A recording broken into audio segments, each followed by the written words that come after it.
உங்களால தான் எனக்கு பயமா இருக்குன்னு என்கிட்ட சொன்னாங்க சார். ப்ராமிஸும் சொன்னாங்க சார். ஐயோ ப்ராமிஸா வரலையாங்க அதுல. நேத்து நம்ம விஜய் சேதுபதி அண்ணன் நாகரிகம் கருதி சில விஷயங்கள்லாம் ஓப்பனா பேசாம மேலோட்டமா வான் பண்ணி விட்டாரு. ஆனா அவர் விட்டாலும் நாங்க விட மாட்டோம் அப்படின்னு சொல்லி தேவையில்லாம அந்த விஷயத்தெல்லாம் கிளறி இன்னைக்கு அண்ணன் வாயால எல்லாருமே நல்லா வாங்கி கட்டிட்டாங்க. அப்படி என்னென்ன நடந்துச்சு, நம்ம அண்ணன் யாரெல்லாம் வருத்தெடுத்தாரு அப்படின்றத இந்த எபிசோட்ல பார்க்கலாம் வாங்க. அண்ணன் இன்னைக்கு வந்த உடனே கனியோடைய கேப்டன்சில வீடியோ எப்படி இருந்துச்சு, எல்லாரும் உங்க கருத்தை சொல்லுங்க அப்படின்னு கேட்ட உடனே எல்லாரும் எந்திரிச்சு அவங்க கருத்தை சொன்னாங்க. இப்ப கமருதீன் ஃபர்ஸ்ட் எந்திரிச்சு, சார் அவங்க ஏதாவது ஒரு விஷயத்துல ஃபிக்ஸ் பண்ணிட்டாங்க அப்படின்னா நெக்ஸ்ட் ஒரு விஷயத்துல ஏதோ சண்டையோ குறையோ சால்வ் பண்ற டைம்ல அகைன்ஸ்டா தம்பி தம்பி தம்பி நிறுத்து, நீ சொல்றது ஒண்ணும் புரியல. நான் கேக்குறது ஏதாவது ஒரு சம்பவம், அந்த சம்பவத்துக்கு கனி எப்படி ரியாக்ட் பண்ணாங்க அத மட்டும் சொல்லுங்க. இந்த QC டாஸ்க அவங்க ஒழுங்கா புரிஞ்சிக்கல. அவங்க FJ கூட சண்டை போட்டு அத வாங்கிடுவாங்கன்னு நினைச்சேன் அப்படின்னு ஏதோ வளர்னாரா. அப்ப நம்ம சேதுபதி அண்ணன் கனி எழுப்பி இதுக்கு நீங்க என்ன சொல்றீங்க சொல்லுங்க அப்படின்னு கேட்ட உடனே நம்ம கனியக்கா, சார் அவர் என்ன அலிகேஷன் வைக்கிறாருன்னே புரியல சார். உனக்கு மட்டுமா புரியல, எனக்கும் தான் புரியல. எனக்கு புரியலனாலும் புரிஞ்ச மாதிரி தான் மூஞ்சி வச்சிருந்தது. எனக்கு வாரம் இதை கமருதீன் கிட்ட சொல்லி சலிச்சு போச்சு. இப்ப அண்ணன் பாரு எழுப்பி, பாரு உங்க ஃப்ரெண்டு என்ன சொல்றாரு அப்படின்றத கொஞ்சம் கேட்டு தெளிவா சொல்றீங்களா அப்படின்னு கேட்ட உடனே, சார் அவரு என்ன அலிகேஷன் வைக்கிறாருன்னு எனக்கு புரியல சார். எனக்கும் தான் புரியல.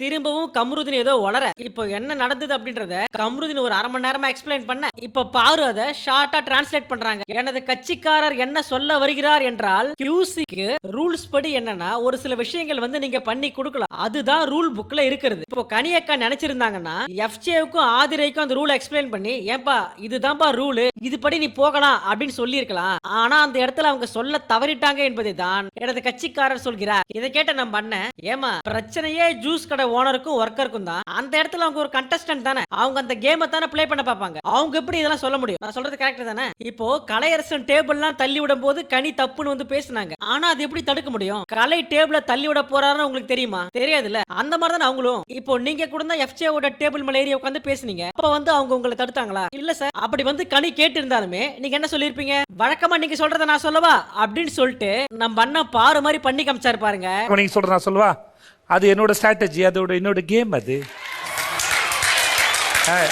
அது என்னோட கேம்க்கா, நான் கேம். இப்ப பாரு கனி கேப்டன்சி பத்தி என்ன சொன்னாங்கன்னா, சார் இந்த ஆதிரை இருக்கால, அவ வந்து சூப்பர் டிலக்ஸ் வீடு சார், அவ வந்து அங்க இருக்கிற பாத்ரூம் யூஸ் பண்ணாம எப்ப பாரு பிக் பாஸ் வீட்டு பாத்ரூம் வந்து யூஸ் பண்ணிட்டு இருந்தா. இங்க பிக் பாஸ் வீட்ல ஆல்ரெடி 8 பேர் கியூல நிக்கிறோம், ஆனா அவ சும்மா இங்கே வந்து பாத்ரூம் போயிட்டு இருக்கா. இது எல்லாம் ஒரு கேப்டன் அவங்க தட்டி கேட்டிருக்கலாம். அவங்க கேட்டாங்க, ஆனா ரொம்ப ஹார்ஷா சொல்ல சார். அவங்க வந்து FJவுக்கும் ஆதிரைக்கும் ரொம்ப ஃபேவரா இருக்காங்க சார். அடுத்து நம்ம துஷார் எந்திரிச்சு, சார் நான் கேப்டனா இருக்கும்போது நிறைய பேர் மைக்க மாட்டல, நிறைய பேர் தூங்குனாங்க அப்படின்றத கம்ப்ளைண்டா இருந்துச்சு. ஆனா கனியோட கேப்டன்சிலையும் அதே பிரச்சனை இருந்தது சார். அப்படியா? யார் தூங்கும் போது கனி தட்டி கேட்கல சார். இந்த FJ தூங்கினார் சார், அப்புறம் கலை தூங்கினா, அப்புறம் வாட்டர்மெலன் தூங்கினா, இவங்க எல்லாம் தூங்கும் போது கனி பார்த்தும் பார்க்காத மாதிரி இருந்தாங்க சார். இப்படி துஷார் கம்ப்ளைண்ட் பண்ணும்போது வாட்டர்மெலன் கமருதீன் எல்லாம் சிரிச்சாங்களா? அதை பார்த்த நம்ம அண்ணன், ஏங்க நீங்க எல்லாம் உட்காந்து தனியா பேசும்போது வேற யாராவது ஏதாவது பண்ண உங்களுக்கு எவ்வளவு கோவம் வருது? நான் இங்க நின்று பேசிட்டு இருக்கேன், நான் இங்க பேசிட்டு இருக்கும்போது நீங்க எல்லாம் நக்கலா சிரிச்சிட்டு இருக்கீங்க, அப்போ அது இந்த இடத்துல மட்டும் உங்களுக்கு விதி விலக்கா? அட போங்க பாஸ் அப்படின்னு தலைவரே கடுப்பாயிட்டாரு. அடுத்து வியானா எந்திரிச்சு, சார் நான் ஏதாவது சின்னதா ஆட்டிடியூட் பாடி லாங்குவேஜ் பண்ணாலே இந்த கனி அங்க இருந்து ஓடி வந்து அப்படி எல்லாம் பண்ணாத, நீ பண்றது தப்பு அப்படின்னு சொல்றாங்க சார். ஆனா அன்னைக்கு சண்டையில FJ என்ன பார்த்து, இந்த வீட்ல நீ நல்லா சாப்பிட்டு தூங்குற அப்படின்னு சொல்றான். அத பார்த்த கனி ஒண்ணுமே சொல்லாம அப்படியே அங்க இருந்து போயிட்டாங்க சார். சார் நான் யாருக்கும் ஃபேவரிசம் எல்லாம் பண்ணல சார், இவங்க 2 பேருக்கு நடுவுல இருக்க ஈகோவால நான் இவங்களுக்கு ஃபேவரிசம் அவங்களுக்கு ஃபேவரிசம் அப்படின்னு சொல்றாங்க சார். அப்படியா? நீங்க ஃபேவரிசம் பண்ணலையா? அப்போ சார் இந்த வியானாவும் பாரு இருக்காங்கல்ல சார், அவங்க சும்மாவே இருக்க மாட்டாங்க சார், எப்ப பாரு பாடி லாங்குவேஜ்ல ஏதாவது மார்க் பண்ணிட்டே இருக்காங்க சார். ஓ அப்ப FJ அந்த மாதிரி பாடி லாங்குவேஜ் மார்க் பண்றதெல்லாம் பண்றது இல்லையா? எனக்கு தெரிஞ்சு இல்ல சார். அப்ப அண்ணன் எல்லா ஹவுஸ்மேட்ஸையும் பார்த்து, உங்களுக்கு யாருக்காவது அப்படி தோணி இருக்கா FJ பாடி லாங்குவேஜ் பண்றாரு மார்க் பண்றாரு அப்படின்னு? யாருக்கு தோணுதோ கையை தூக்குங்க அப்படின்னு சொன்ன உடனே எல்லாருமே கையை தூக்குறாங்க, FJ உட்பட. ஏமா இத்தனை பேருக்கு தெரிஞ்சிருக்கு, உனக்கு மட்டும் தெரியலையா? சார் அவர் பண்ணி இருந்தாருன்னா தப்பு தான் சார். பண்ணி இருந்தாரா இல்ல நீ பார்க்கலையா, அதை கவனிக்கலையா? சார் நான் அதை கவனிக்காம இருந்திருக்கலாம் சார், அதான் உங்க ஃபேவரிசம் சொல்றாங்க. நான் அதை கவனிக்காம விட்டுருக்கலாம் சார். அதுதான் அவங்க ஃபேவரிசம் சொல்றாங்க.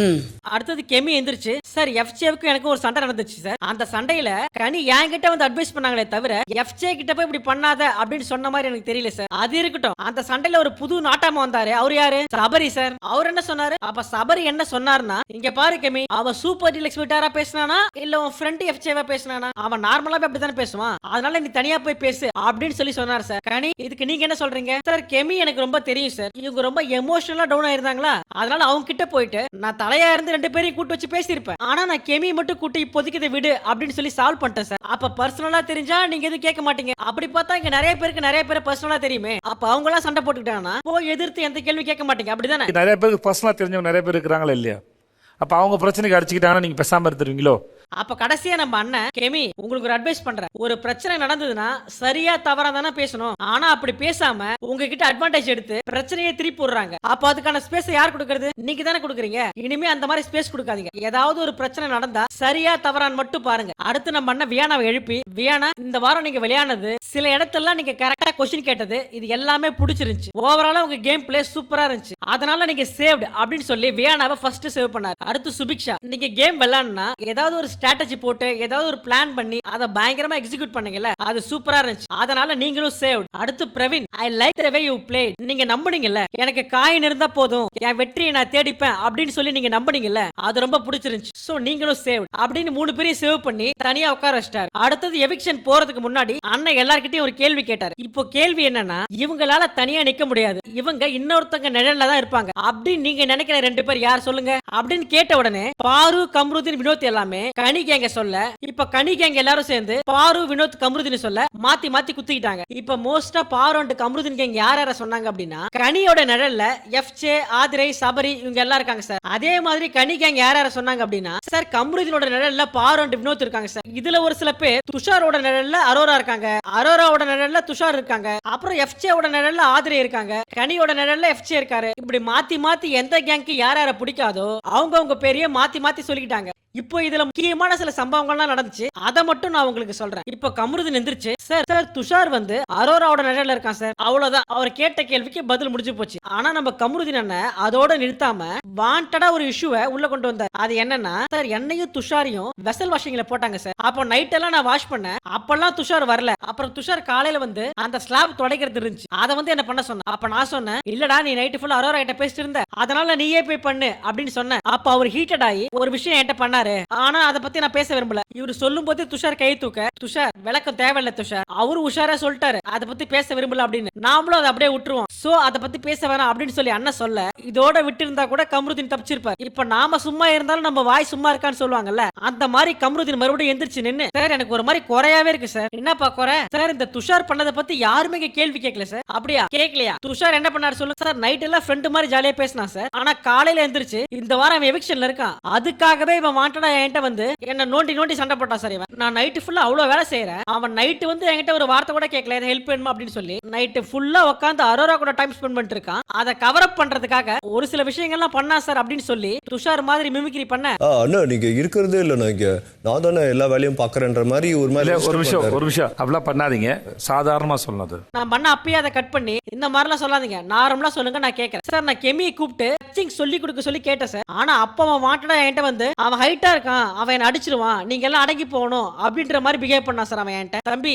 இதுக்கு முன்னாடி வச்ச குற்றச்சாட்டு பத்தி பேசலாம், ஆனா இப்ப நீ சொல்றது பிளேட்டை திருப்பி விடுறது. அங்க என்ன நடந்தது, நீ என்ன பேசுன, இது எல்லாமே எல்லாருக்கும் தெரியும். உடனே ஒரு ஹைட்டா இருக்காரு, அவரை நடிக்க வந்தாரு, அந்த மாதிரிலாம் நீ சொல்லாத சார். ப்ராமிஸா பிளேட்டை திருப்பி விடல சார். ஐயோ நீங்க இந்த மாதிரி பண்ணாதீங்க, அது அப்பட்டமா தெரியுது. மறுபடியும் கம்ருதீன், சார் ப்ராமிஸா சொல்றேன் சார். சார் என்ன சார் ப்ராமிஸ்? என்ன ப்ராமிஸ்? நாங்க தானே பார்த்தோம் என்ன நடந்தது, நாங்க தானே பார்த்தோம் சார். எல்லாருமே சண்டை போடுறாங்க சார், எல்லாருமே சண்டை போடுறதுக்கான ஸ்பேஸ் நான் கொடுப்பேன் சார். என்ன ஸ்பேஸ் கொடுப்பனி சொல்லு, என்ன ஸ்பேஸ் கொடுப்பனி? பிக் பாஸ் வீட்ல தனியா இடம் இருக்கா, நீங்க எல்லாம் போய் அடிச்சுக்கோங்க அப்படின்னு முதல்ல நான் கேட்க வேண்டிய கேள்வி திருப்பி விட்டீங்க. அதுக்கப்புறம் நீ ஒரு கம்ப்ளைண்ட் பண்ண, சரி அந்த கம்ப்ளைண்ட் விசாரிக்கலாம்னு பார்த்தா அதுக்கு மேல நீங்க அபாண்டமா துஷார் மேல பழி போடுறீங்க. துஷார் உயரமா இருக்கான், கட்ட குரலா இருக்கான், உங்களை எல்லாம் அடிச்சிரும் அப்படின்னு சொல்லி மிரட்டினதை நீங்க யாராவது பாத்தீங்களா? யாரும் பாக்கல சார். இதுல வந்து திருப்பி விடுறது இந்த வேலையில நாங்க இல்ல கம்ருதீன் தப்பு இங்க சார். இல்ல சார் என்ன பார்த்து என்ன பண்ணும் அப்படின்னு கேட்டான் சார் அவன். சார் அது கடைசி வார்த்தை சார், அதுக்கு முன்னாடி நீங்க என்னெல்லாம் பேசுனீங்க அப்படின்றத நாங்க பார்த்தோம். நான் அதை பத்தி பெருசா பேசாம தான் நேத்து முடியும் போது நான் ஜெனரலா சொன்னேன், நீங்க எல்லாம் அநாகரிகமா நடந்துக்கிறீங்க, கண்ட்ரோலா இருங்க அப்படின்னு சொல்லி மொத்தமா சேர்த்து சொன்னது அதுக்குதான். அது ஆதிரை கால் தூக்கி போட்டதா இருக்கட்டும், நீங்க திவாகர் கிட்ட சண்டை போட்டதா இருக்கட்டும், எல்லாத்துக்கும் மொத்தமா சேர்த்தா நான் உங்களை நேத்து வான் பண்ணேன். அது கையாமையான ஒரே டாக்ஸிக்கா இருந்தது, அதனாலதான் அதை பத்தி பேச வேணாம் அப்படின்னு சொல்லி ஜெனரலா முடிச்சேன். அதை பத்தி கேட்க வேணாம்லாம் நான் பேசாம இல்ல, அதை பத்தி கேட்கணும்னா அவ்வளவு குப்பை இருக்கு, அந்த குப்பையை வாரத்துக்கு ஒரு வாரம்லாம் பத்தாது, அப்புறம் நீ கை கலப்பு பண்ணது, இதுவே நீ வெளியே இருந்தா தலை திரும்பிடும் அப்படின்னு சொன்னது, எதுக்கு வார்த்தை பை வார்த்தை எடுக்கல, ஏன் உங்களை தனி மனித தாக்குதல் பண்ணல, இப்படி எல்லாருக்கிட்டையும் ஒரு சில விஷயங்கள் இருந்துச்சு. அது ஒண்ணு ஒண்ணா தனியா எடுத்தா ரொம்ப அசிங்கமா இருக்குன்னு சொல்லிதான் ஜெனரலா கேட்டு விட்டது. ஆனா நீங்க என்னன்னா அத ஒரு கம்ப்ளைண்டா தூக்கி என் மேலேயே வைக்கிறீங்க, யாரும் அதை தட்டி கேட்கல அப்படின்னு. நானும் சரி பரவாயில்லன்னு பார்த்தா, ஏங்க அங்க நீங்க ஆடும்போது என்கிட்ட நீ ஆடுற ஆட்டம் எனக்கு தெரியாதா, உட்காரு அப்படின்னு சொல்லி கமருதீனை மொத்தமா கிழிச்சு தொங்க விட்டாரு அண்ணன். நீங்க எத்தனை கம்ப்ளைண்ட் என் மேலேயே வைக்கிறீங்க, அது உஷாரா, யாருமே அதை அணியா தட்டி கேட்கவே இல்லைன்னு. ஏங்க அங்க ஆடும்போது என்கிட்ட நீங்க ஆடுற ஆட்டம் எனக்கு தெரியாதாங்க? அடுத்து திவாகர் எந்திரிச்சு, சார் பிரவீன் நிழல்ல வினோத் இருக்காரு சார், வினோத்தோட நிழல்ல கமருதீன் இருக்காரு சார். அப்படியா, ஏதாவது ஒரு எக்ஸாம்பிள் சொல்லுங்க சார். வினோத்துக்கு ஏதாவது பிரச்சனை அப்படின்னா கமருதீனை தூண்டி விட்டுறான் சார், தூண்டி விட்டு அவர் சப்போர்ட் கீத்துக்குன்னு மொத்தமா என்கிட்ட வருவாங்க சார். அதுல ஒரு பெஸ்ட் எக்ஸாம்பிள் நான் தான் சார். சார் நான் வினோத்து கிட்ட ஒதுங்கி ஒதுங்கி போனாலுமே அவரே வாண்டடா வந்து பிரச்சனை பண்றாரு சார். நைட்டு நான் தூங்குறப்ப தூங்கவே விட மாட்டான் சார் இவன். நான் தூங்குறப்ப சும்மா எழுப்பி தொல்லை கொடுக்குறான் சார் இவன். என்னை வச்சு ஃபேமஸ் ஆகணும் அப்படின்றதுக்காக வாண்டடா பிளான் பண்ணி வம்பு இழுக்கிறான் சார் இவன். இந்த கமருதீன் பையன் அப்படிதான் பண்றான். ஏதாவது பேசிக்கிட்டே இருக்கும்போது டக்குன்னு தள்ளி விட்டுறான், அடிக்க கை நோங்குறான். நாம பொறுமையா போனா கூட நம்மள நோண்டி வார்த்தைகள் கொட்ட வைக்கிறாங்க. ஒரு நாள் அரோரா கூட கூட்டு அட்வைஸ் பண்ணாங்க சார். ஆனா உங்களை பார்த்தா பாவமா இருக்குனே, கமருதீன் உங்களை அடிச்சிட போறான் அப்படின்னு சொல்லி சொல்றாங்க சார். அப்ப சபரி என்கிட்ட வந்து அவன் கை மட்டும் வைக்கட்டும், கை வச்சா ரெட் கார்டு கொடுத்து அனுப்பிச்சிருவாங்க, நீங்க ஒண்ணு கவலைப்படாதீங்க அப்படின்னு சொன்னார் சார். நம்ம சைலண்டா போனா கூட திரும்ப வந்து பேசி துரோகம் அந்த மாதிரி வெறுப்பேத்தி சொல்லி சண்டைக்கு எடுக்கிறான் சார் அவன். இந்த வினோத்து கமருதீன் என்கிட்ட மட்டும் இல்ல சார், எல்லாருக்கிட்டையுமே இப்படி சீப்பா பிஹேவ் பண்றாங்க சார். இதை கேட்ட நம்ம அண்ணன் அவர் இந்த விஷயத்தை சிரிச்சுக்கிட்டே சொல்லலாம், ஆனா அது அவரோட வேதனையும் வலியும் இங்க சொல்றாரு. திவாகர் இப்படி ஜாலியா இருக்காரு, ஃபன்னா இருக்காரு அப்படின்னு சொல்லிட்டு நீங்க எல்லாரும் அவர் மேல அட்வான்டேஜ் எடுத்துக்கிறது ரொம்ப தப்பு. இங்க பாருங்க வினோத், நீங்க ரெண்டு பேரும் ஃப்ரெண்ட்லியா ஜாலியா ரீல்ஸ் போடுறது பார்க்க நல்லா இருக்கு, ஆனா தேவையில்லாம ஒருத்தரை டீஸ் பண்ணி அதன் மூலமா வேடிக்கை காட்டி பாக்குறது அது நல்லா இல்ல. இனிமே அதை பண்ணாதீங்க அப்படின்னு சொல்லி வினோத்தை வார்ன் பண்ணிட்டு, அப்புறம் திவாகர் உங்களுக்கும் கண்ட்ரோல் இருக்கணும், அப்புறம் இன்னமும் நீங்க நினைச்சிட்டு இருக்காதீங்க உங்களை வச்சுதான் அவர் ஃபேமஸ் ஆகிறார் அப்படின்னு. இந்த பிக் பாஸ் மேடையில அந்த தேவை கிடையாது. இங்க யாருக்கும் யாரை வச்சு ஃபேமஸ் ஆகணும் அப்படின்ற தேவையே கிடையாது. நீங்க முதல்ல அந்த கற்பனையில இருந்து வெளியே வாங்க. நீங்க சொல்லிட்டீங்க, அதை நான் கேட்டுட்டேன், ஆனா நீங்களும் சில இடத்துல தேவையில்லாம வாய விடுறீங்க, கொஞ்சம் கண்ட்ரோலா இருங்க அப்படின்னு சொல்லி ரெண்டு பேருக்கு அட்வைஸ் பண்ணி இந்த ஷோ முடிச்சு விட்டாரு. நீங்க அவர் இப்படி பிஹேவ் பண்றாரு அப்படிங்கிறதுக்காக அவர் மேல அட்வான்டேஜ் எடுத்துக்கிறது வந்து எந்த சூழலையும் ஏத்துக்கவே முடியாது. அப்புறம் ஆதிரை எந்திரிச்சு, எப்படி ஒரு கொடை இருந்தா அந்த கொடைக்குள்ள நிழலா 3 பேர் நிப்பாங்களோ அந்த மாதிரி ஒரு கொடைக்குள்ள நிழலா பாரு, வினோத், கமருதீன் 3 பேர் மாத்தி கொடையா இருந்துக்கிறாங்க சார். எடுத்துக்காட்டுக்கு திவாகர் டீஸ் பண்ணதே எடுத்துக்கலாம் சார். இப்போ திவாகருக்கு ஒரு பழக்கம் இருக்கு, எல்லா கேமரா முன்னாடியே போய் ரீல்ஸ் பண்றது. அதே மாதிரியே கமருதீன் பண்ணி அவரை வெறுப்பேத்துறாங்க சார். அப்படி பேசும்போது தேவையில்லாம ஒரு வார்த்தையை கமருதீன் சொன்னாரு. அது என்னன்னா, திவாகரால இங்க இருக்கிற பொண்ணுங்களுக்கு சேஃப்டி இல்ல அப்படின்னு சொல்லி கேமரா முன்னாடி போய் பதிவு பண்ணாரு. இப்போ அண்ணன் எல்லா கேர்ள்ஸ் கிட்டையும் கமருதீன் சொன்னதை நீங்க எல்லாம் ஒத்துக்கிறீங்களா? இல்ல சார், நாங்க யாரும் ஒத்துக்கல. இப்ப கமருதீன் எந்திரிச்சு, சார் ஃபர்ஸ்ட் அவர் என்ன சொன்னார் சார், அதை யாராவது ஒத்துக்கிறீங்களா அப்படின்னு சொல்லி அவரே எந்திரிச்சு கேட்க, நம்ம அண்ணன் உள்ள புந்து, உங்களை நான் கேட்கவே இல்லையே, நீங்க உட்காருங்க. என்ன சொன்னா சார் இந்த கேமரால, அதை யாராவது ஒத்துக்கிறீங்களா? என்னால உங்களுக்கு சேஃப்டி இல்லையா? உங்களை நான் கேட்கவே இல்லை, உட்காருங்க. அதான் சார். அப்பவே சுபிக்ஷா கேட்டா, நீங்க எப்படி திவாகர் மேல அப்படி ஒரு குற்றச்சாட்டு வைக்கலாம் அப்படின்னு சொல்லி. ஆனா கமருதீன் அப்படியே பிளேட்டை மாத்தி போட்டான். நீங்க எப்படி என்ன பார்த்து நீங்க சேஃபா இல்லன்னு சொல்லலாம்? சுபிக்ஷா அப்படி சொல்லவே இல்லை, ஆனா அவரா உன்னை ஸ்டார்ட் பண்ணி அவரே தேவையில்லாம ஒரு இஷ்யூ கிரியேட் பண்ணி விட்டார். அப்ப அண்ணா சுபிக்ஷா கிட்ட, நீங்க சொன்னீங்களா? இல்ல சார், நான் அந்த மாதிரி எதுவும் சொல்ல சார். அப்ப கமருதீன் எந்திரிச்சு, சார் இல்ல சார், சொன்னாங்க சார், சத்தியமா சொன்னாங்க, பிராமிஸா சொன்னாங்க, அது எல்லாமே கேமராவுல ரெக்கார்ட் ஆயிருக்கு, நீங்க வேணா ப்ளே பண்ணி பாருங்க அப்படின்னு சொல்ல, என்ன பார்த்து உங்களாலதான் பயமா இருக்கு அப்படின்னு சொன்னாங்க சார். தம்பி, பிராமிஸா அந்த மாதிரி எதுவும் கேமரால வரலப்பா, நீ சொல்ற மாதிரி எதுவும் நடக்கவும் இல்ல, அந்த மாதிரி சுபிக்ஷா பேசவும் இல்ல, நீ உட்கார். ப்ராமிஸா சொன்னாங்க. ஐயோ, ப்ராமிஸா வரலையாங்க அதுல, ப்ராமிஸ். என்னால பெண்களுக்கு சேஃப்டி இல்லன்னு சொல்லி அவர் அந்த கேமரால சொன்னாரு. அதே மாதிரி இந்த கேமரால போய் நான் சொன்னேன், சார் நான் பொண்ணுங்களுக்கு சேஃப்டி இல்லன்னு சொல்லல சார், நான் ஜெனரலா வன்முறையில அடிக்க வராரு, அது எல்லாருக்கும் சேஃப்டி இல்ல அப்படின்னு தான் நான் சொன்னேன். தம்பி, திவாகர் சொன்னது வேற, நீ சொன்னது வேற. திவாகர் சொன்னது எல்லாருக்குமே சேஃப்டி இல்லன்றது, ஆனா நீ அவர் மேல வைக்கிற குற்றச்சாட்டு அவரால பெண்களுக்கு சேஃப்டி இல்ல அப்படின்றது, ரெண்டுத்துக்கும் நிறைய வித்தியாசம் இருக்கு. அவரு வயலன்ஸ் மீன் பண்றாரு, நீ வயலன்ஸ் மீன் பண்ணல, உட்கார். அவரு சொல்ல வந்து வயலன்ஸ் மீன் பண்றாரு, நீங்க வயலன்ஸ் மீன் பண்ணல, உட்காருங்க. சனிக்கிழமை ஞாயிற்றுக்கிழமை ஆனா சேதுபதி அண்ணன் கிட்ட செருப்படி வாங்கணும் அப்படின்னு சொல்லி கடவுள்கிட்ட கமருதீன் வேண்டிக்கிட்டு வராருன்னு நினைக்கிறேன். நம்ம அண்ணனும் வாரம் இந்த பீஸை போட்டு பொலன்னு பொழக்கிறாரு, அந்த பீஸை வைக்கமே இல்லாம அதே தப்ப திரும்பி பண்ணுது. இப்ப அண்ணன் பிரேக் விட்டு போனதுக்கு அப்புறம் இதுக்கு நடுவில் நம்ம பாரு இருக்காங்கல்ல, அவங்க ஒரு சம்பவம் பண்ணிட்டு இருக்காங்க. அது என்னன்னா, அது எப்படி நீங்க எல்லாரும் நான் நிழல்ல இருப்பேன்னு சொல்லுவீங்க? அப்ப எனக்கு ஒரு பிரச்சனை வந்தா யாரும் எனக்கு சப்போர்ட் பண்ணி பேசக்கூடாது, யாராவது வந்து பேசினாங்க அப்படின்னா நான் உங்க நிழல்ல இருக்கேன்னு சொல்லுவீங்க, அப்படிதானே? இப்படி அண்ணன் பேசுறத வச்சு பாரு இங்க ஒரு கண்டென்ட் கிரியேட் பண்ணிட்டு இருக்காங்க. அண்ணன் கிட்ட இவ்வளவு திட்டு திட்டு வாங்கி கமருது நீங்க திருந்துச்சா அப்படின்னு கேட்டா கொஞ்சம் கூட இல்ல. அடுத்த நொடியே அதே அந்த பழைய பிரச்சனையை வச்சு துஷார வம்பு கிழக்கிறாரு கமருதீன். இப்போ இதையெல்லாம் பார்த்துட்டு இருந்த சேதுபதி என்ன, இந்த வீட்டுல யாருக்காவது உள்ள பிரச்சனை தீரல அப்படின்னா மக்களே அவங்களை தூக்கி வெளியே போட்டுருங்க, வெளியே வந்து அந்த பிரச்சனையை அவங்க சால்வ் பண்ணிக்கிட்டோம் அப்படின்னு அண்ணன் இன்டைரக்டா கமருதீனை பத்தி தான் சொல்றாரு. அடுத்தது இந்த வாரம் யார் எவிக்ட் ஆகி போகும் அப்படின்னு கேட்டதுக்கு அங்க இருக்கிற முக்காவாசி பேர் அரோரா அரோரா அரோரான்னு சொல்ல நம்ம அண்ணன் உள்ள பூந்து அரோரா யூ சேவ்ட் அப்படின்னாரு. அப்புறம் இந்த வாரத்தோட எவிக்ஷன். இந்த வாரம் வீட்டை விட்டு வெளியே போறது. இப்போ ஆதிரை வீட்டை விட்டு போறதுக்கு முன்னாடி நம்ம பிக் பாஸ் உள்ள பூந்து ஆதிரை இங்க யாருக்காவது நீங்க அட்வைஸ் கொடுக்கணும் அப்படின்னு நினைச்சீங்கன்னா இப்போ நீங்க இங்க சொல்லலாம் அப்படின்னு சொன்ன உடனே ஆதிரை எஃப்ஜே கூப்பிட்டு நீ ஒரு சூப்பர் பிளேயர், நீ செமையா விளையாடுற, ஆனா உன் கோவத்தை மட்டும் கொஞ்சம் கண்ட்ரோல் பண்ணிக்கோ, நீ வெளியே வந்து மியூசிக்ல பெருசா சாதிக்க என்னோட வாழ்த்துக்கள். இப்போ ஆதிரை வீட்டை விட்டு வெளியே போகும்போது பிக் பாஸ் ஒரு சில வேர்ட்ஸ் எல்லாம் சொன்னாரு. ஆதிரை இந்த வீட்டுல நீங்க ஒரு சூப்பரான பிளேயர், நீங்க இன்னும் கொஞ்ச நாள் இந்த வீட்டுல இருந்திருக்கணும், இவ்வளவு சீக்கிரம் நீங்க வீட்டை விட்டு வெளியே போவீங்க அப்படின்னு எதிர்பார்க்கவே இல்லை, உன்னோட எதிர்காலத்துக்கு வாழ்த்துக்கள் அப்படின்னு வாழ்த்து சொல்லி பிக் பாஸ் ஆதிரையை வெளியே தள்ளி விட்டுருக்காரு. நீங்களுமே என்ன புரிஞ்சுக்கல பிக் பாஸ்.